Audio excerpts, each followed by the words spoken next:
बिस्मिल्लाहिर्रहमानिर्रहीम। खाना काबा तमाम मुसलमानों के लिए नहायत इज़्ज़त और एहतराम वाला मुकाम है। दुनिया के सब मुसलमान इसको किबला मानते हुए इसकी तरफ रुख करके नमाज पढ़ते हैं और हज और उम्रे के लिए खाना काबा का तवाफ़ करने मक्का मुकरमा जाते हैं। मुख्तलिफ अदवार में खाना काबा की तामीर के कई मराहिल आए और इस हवाले से इसकी एक मुकम्मल तारीख़ है। हज़रत आदम अलैहिस्सलाम जन्नत से ज़मीन पर तशरीफ़ लाए तो अल्लाह ताला की बारगाह में अर्ज़ की कि अल्लाह, मैं यहाँ ना तो मलाइका की तस्बीह और तहलील सुनता हूँ और ना कोई इबादत गाह ही देखता हूँ, जैसे आसमान में बैतुल मामूर देखता था जिसके इर्द गिर्द फरिश्ते तवाफ़ करते थे। जवाब में अल्लाह ताला ने इरशाद फरमाया कि जाओ, जहाँ पर हम निशान बताएं वहाँ खाना काबा बनाकर इसके इर्द गिर्द तवाफ़ भी कर लो और इसकी तरफ रुख करके नमाज भी अदा करो।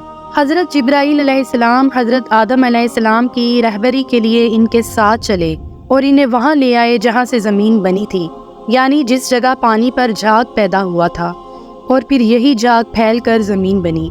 हज़रत जिब्राईल अलैहिस्सलाम ने इस जगह पहुँचकर अपना पर मार कर 7वीं ज़मीन तक बुनियाद डाल दी, जिसको फरिश्तों ने 5 पहाड़ों के पत्थरों से भरा, कोहे लबनान, कोहे जोदी, कोहे हिरा और तूरे ज़ीता से।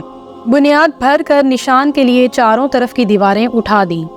इस तरफ हज़रत आदम अलैहिस्सलाम नमाज पढ़ते रहे और इसका तवाफ़ भी करते रहे।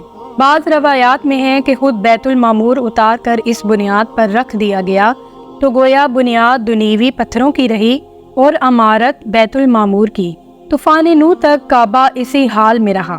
इस तूफ़ान के वक्त वो अमारत आसमान पर उठा ली गई और काबा की जगह ऊंचे टीले की तरह रह गई, मगर लोग बराबर बरकत के लिए यहाँ आते थे और दुआएं भी मांगते थे। फिर हज़रत इब्राहीम अलैहिस्सलाम के ज़माने तक काबा इसी हाल में रहा। जब हज़रत इस्माईल अलैहिस्सलाम और बीबी हाजरा इस मैदान में आकर ठहरे और इनकी वजह से यहाँ कुछ आबादी हो गई, तब हज़रत हाजरा अलैहिस्सलाम के इंतकाल के बाद हज़रत इब्राहीम अलैहिस्सलाम को हुक्म हुआ कि आप हज़रत इस्माईल अलैहिस्सलाम को साथ लेकर यहाँ काबे की इमारत बनाएं।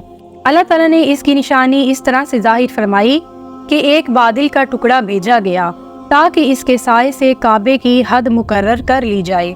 हज़रत जिब्राईल अलैहिस्सलाम ने इस साए की मदद से एक ख़त खींचा और हज़रत इब्राहीम अलैहिस्सलाम ने इस ख़त पर यहाँ तक ज़मीन खोदी कि हज़रत आदम अलैहिस्सलाम की बनाई गई बुनियाद नमूदार हो गई और फिर इस बुनियाद पर इमारत बनाई गई। ये भी ख्याल रहे कि हज़रत इब्राहीम अलैहिस्सलाम ने खाना काबा के अंदर दाएं तरफ एक तुगार सा बनाया था जो कि ख़जाने की तरह था कि काबा में जो कुछ नजराने या तोहफे आए वो इसमें रख दिए जाएं। इसके 2 दरवाजे थे, एक दाखिल होने का, दूसरा निकलने का। काबा बनाने वाले खलीलुल्लाह थे और उनको गारा और पत्थर उठाकर देने वाले हज़रत इस्माईल अलैहिस्सलाम थे और इस इमारत को बनाने में 3 पहाड़ों के पत्थर इस्तेमाल किए गए। जिस पत्थर पर खड़े होकर हज़रत इब्राहीम अलैहिस्सलाम काम करते थे वो अभी तक वहाँ मौजूद है, जिसे मकाम इब्राहीम कहते हैं।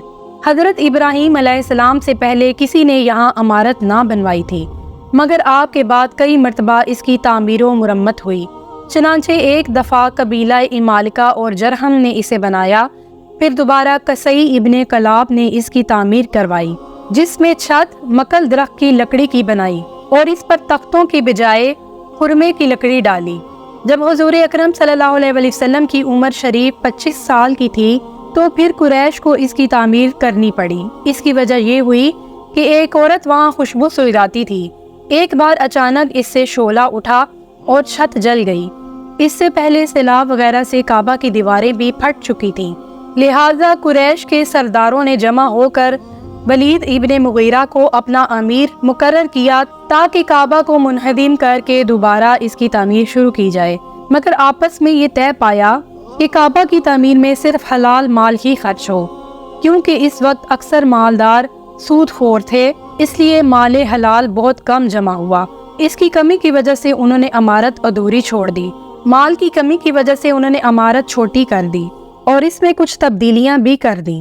पहली तब्दीली ये की कि तामीर इब्राहीमी से चंद गज ज़मीन छोड़कर इसे हतीम करार दे दिया गया, जिस पे अब भी काबा का परनाला गिरता है।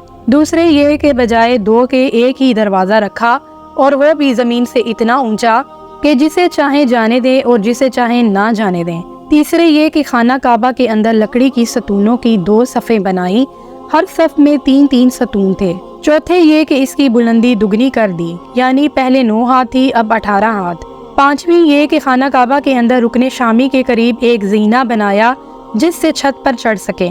حضرت عائشہ رضی اللہ تعالیٰ عنہ فرماتی ہیں کہ ایک بار مجھے رسول اللہ صلی اللہ علیہ وسلم نے کعبہ کے متصل زمین میں بنیاد ابراہیمی کھول کر دکھائی جس میں اونٹ کے کوہان کی شکل میں پتھر لگے ہوئے تھے، اور فرمایا اے عائشہ، قریش نے روپیے کی کمی کی وجہ سے بنیاد ابراہیمی کا کچھ حصہ چھوڑ دیا۔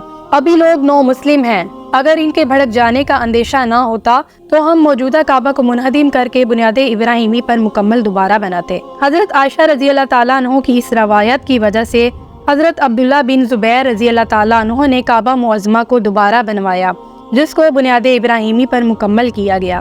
قریش نے کعبہ کی تعمیر میں جو تبدیلیاں کی تھیں ان کو دور کیا گیا۔ حتیم کو خانہ کعبہ میں داخل کیا اور اس میں زمین سے متصل شرقن غربن دروازے بھی رکھے۔ یمن سے خوشبودار مٹی منگوا کر جس کو ارس کہتے ہیں، چونے میں اس کو ملوا کر گارے کی بجائے استعمال کیا گیا۔ دیواروں پر نہایت قیمتی ریشمی غلاف چڑھایا گیا جس کا رواج اب بھی جاری ہے۔ کعبہ معظمہ کو سب سے پہلے غلاف پہنانے والے کا نام اسد ہے جو یمن کا بادشاہ تھا۔ اسی نے مدینہ منورہ کو آباد کیا۔ حضور اکرم صلی اللہ علیہ وسلم سے ملاقات کے شوق میں اس نے یہیں سکونت اختیار کر لی۔ اس کی قوم کے کچھ لوگ بھی یہیں بس گئے۔